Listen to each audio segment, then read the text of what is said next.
Net immigration to the UK reduced by almost half in 2024. Statistics published by ONS today show that while there were 860,000 people coming to the UK net in 2023, that dropped dramatically to 131,000 people in 2024.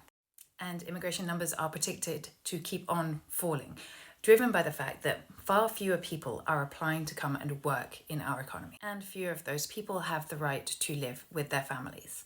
So the biggest decrease, there's been an 86% decrease in so-called dependents. Now, dependents makes it sound like people are financially dependent.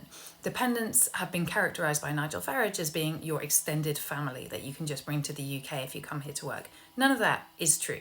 In fact, dependents are really strictly regulated. So it can be your spouse, your partner, and your children if they're under the age of 18.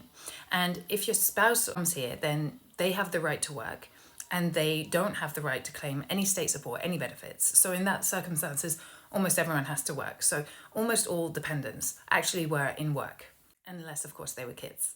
The next biggest drop by far is workers themselves, people coming specifically on a visa dedicated to work. So that has reduced by 49%, which is kind of crazy, especially when you think that the majority of migrants come to work in the public sector, and the NHS is the biggest employer of migrant workers of all. So what we're seeing when we see a drop of nearly half in people coming to work in the UK is that means many fewer care workers, many fewer doctors, many fewer nurses, many fewer teachers. Those kind of jobs are the things that we are missing out on now because of this drop in immigration. Obviously, another factor here is that the Ukraine scheme and the Hong Kong scheme have very much reduced the numbers that they're bringing in. And there's also been a 17% decrease in the number of people coming to study in our universities. And that's contributing to a real crisis in the financing of our higher education system. Overall, actually, the only group that isn't reducing is, ironically enough, people seeking asylum and people arriving on small boats. And like the rest of the groups of immigrants are still predicted to keep falling, well, the arrivals on small boats and the numbers of people seeking asylum aren't predicted to fall. And that's how we've got ourselves in this incredibly stupid doom loop in our immigration politics. Because we talk almost all the time about people in small boats. When we talk about immigration, what are we talking about? Small boats. When I say immigration to you, what do you think about? Small boats. Maybe asylum seekers, maybe even those asylum hotels. That's what you think about. But that's actually a tiny proportion of the question.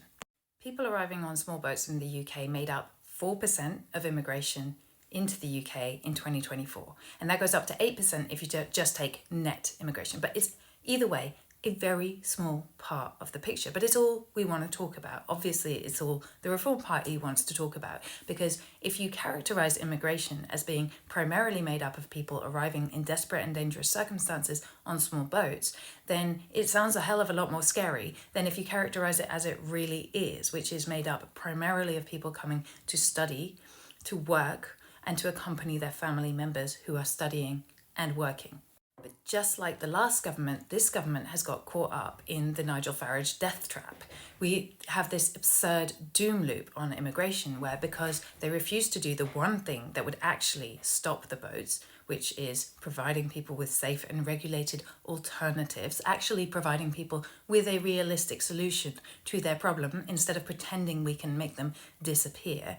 Well, they won't do that. They've decided it's politically impossible to do that. But they still have to show that they're being really super tough on immigration. So what do?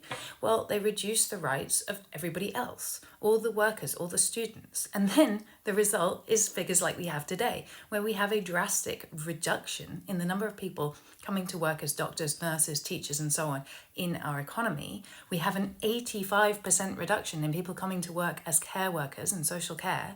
And we have no reduction whatsoever in people arriving on boats because the government is not in control of that and they refuse to do the one thing that will help.